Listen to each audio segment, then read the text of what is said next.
Elle nous livre le vendredi ses coups de cœur littéraires. C'est notre libraire Hélène Deligneris. Bonjour Hélène. Bonjour. On commence avec ce livre, article 353 du Code pénal, La complainte de Martial Kermer. C'est le nouveau roman de Tanguy Viel et c'est bouleversant. Oui, c'est passionnant, bouleversant, étonnant. Moi, ça a été un de mes grands coups de foudre de la rentrée de cette année, de janvier. L'histoire d'un homme qui est sur un bateau, Martial Kermer, va pousser à l'eau Antoine Laznec, promoteur immobilier véreux.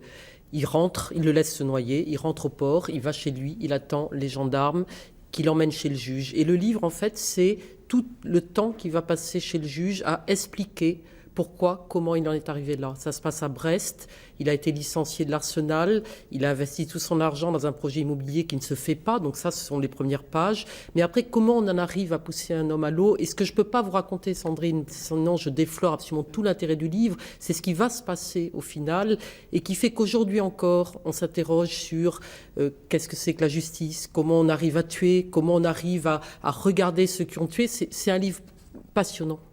Que vous conseillez évidemment. Vivement. Autre ouvrage qui vous a beaucoup plu, c'est ce premier roman de Pierre Adrian aux éditions des Équateurs, Des âmes simples.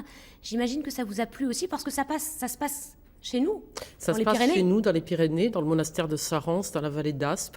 Un jeune journaliste de 25 ans va retrouver un religieux qui vit là.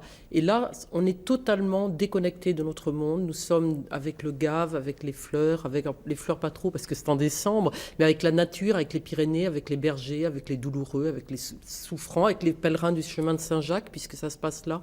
Et en fait, c'est un livre qui est juste sur cette simplicité-là, juste sur un peu ce monde un peu désespéré qui est en train de mourir au cœur des vallées, et je trouve que ça donne une espèce de douceur et peut-être de tempérer nos vies aussi, qui sont toujours dans la rapidité et l'urgence, et de prendre ce temps-là avec eux. Des âmes simples de Pierre Adrian. Allez, on termine avec un ouvrage ou des petits ouvrages qui s'adressent à la jeunesse.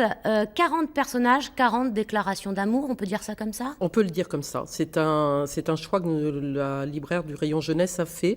C'est une maison d'édition, la maison est en carton, que nous suivons beaucoup. Le texte est de Yann Wackler, et c'est un jeune auteur bordelais qu'on reçoit à la machine à lire, et qui donc, accompagné des dessins d'Aurore Petit, a fait ces 40 déclarations d'amour. Donc on s'est dit, on peut acheter un livret qui en fait 10 ou les 4, on peut l'offrir pour la Saint-Valentin, on peut le mettre sur un mur, c'est joyeux, c'est gai, c'est léger. Oui, ce sont des petits textes assez drôles, on en voit derrière vous la coiffeuse de la chambre au salon, voilà, le boucher parfois, le Yeti, plein de petites choses assez drôles. Merci beaucoup Hélène pour ces coups de cœur littéraires de ce vendredi. Merci beaucoup.